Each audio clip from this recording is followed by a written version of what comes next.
Good morning, my fellow yogic travelers. I'm mighty glad to be alive today, and I hope that you are too, as we have another opportunity to live, laugh, love, learn, linger, and live the life we love.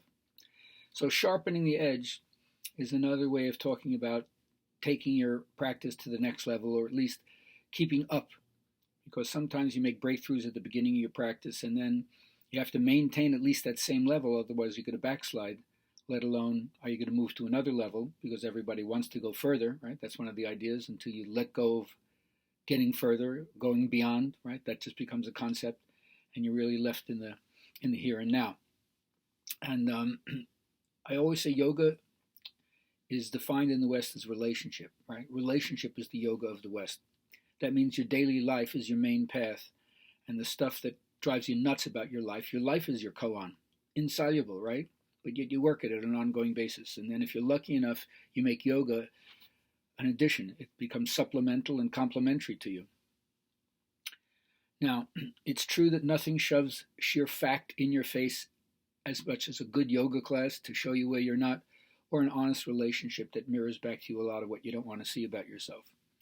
Most people create, this is a Carl Jung idea, most people create an ad hoc convention of their own suffering as a smokescreen to avoid the legitimate suffering that life really asks you to do. So it's interesting how you can create stuff that doesn't really take you deeper into your own dharma. And that's of course where your freedom lies, like being in tune with what you know inside yourself is the right thing for you to do. That's where you learn to count your blessings, acknowledge the rarity that you are, learn how to go the extra mile, and realize that through free will you have the power to choose. So this is what's going to give you a creative approach to your life. And the things that I find have really been influential for me are the influences, right? I call them the tributaries, right? But it means you've met certain people, whether they're yoga masters or artists or social activists, it doesn't matter what their field is, but they're living a life that's far too convincing to be overlooked. So there's just something about these people stand out as a reminder of what human potential is all about. And one of the things that's done for me is it's helped me break apart the fallacy of what I would call the mystical life and the ordinary life, the mundane life and the transmundane life. At a certain point, they're actually one and the same. So that means you're going to embrace what your life is, and again, it's back to relationship. It's as if each person you meet has a certain kind of beauty. And instead of thinking of people as being a drain on you, discharging your battery, they recharge your battery. And so it's just a matter of how do you tune your eyes and what are you looking for? And one of the ways that you do that is a re-identification. I mean, your incarnation is who you are. It's hard to let go completely of your own biology and the reality of what your social situation has been up to now. But it's like discovering that there's another part of you that exists simultaneously and maybe in a different dimension.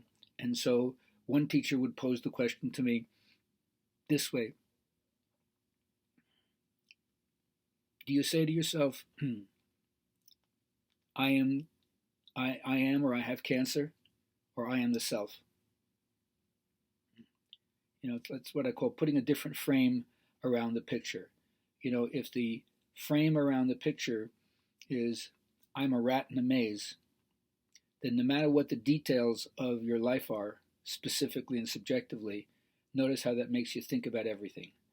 But instead, if the frame that you put around the same details, nothing has changed, just the way you frame it, is I'm on a pilgrimage to the holy center, notice how different that makes you feel about what's sacred in life. And of course, I'm a believer that the holy is not different. Remember, holy people draw everything earthly to themselves. The earth is not beneath the grandeur of the Creator, and eternity is in love with the productions of time. So that means go into what I call the sensate experience, the erotic experience. And here, erotic, of course, means relatedness, doesn't mean genital. And when you get into the sensate experience, you savor life's gifts. You want to live a sensual life where you're really open to your sight, sound, touch, taste, smell, and then the kind of undulating wave vibration in the universe, which gets you in a fluid mindset, and then you're kind of rolling with the whole thing, and you're grooving with the kaleidoscopic changes as they happen. So I hope you enjoy the rip-roaring roller coaster of life as it happens to you, as you continually be both the temporal observer and the transcendent actor.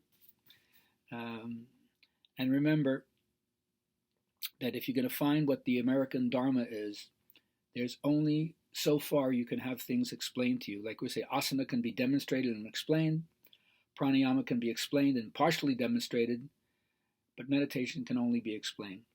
So you have to find out by demonstrating it yourself. Good luck.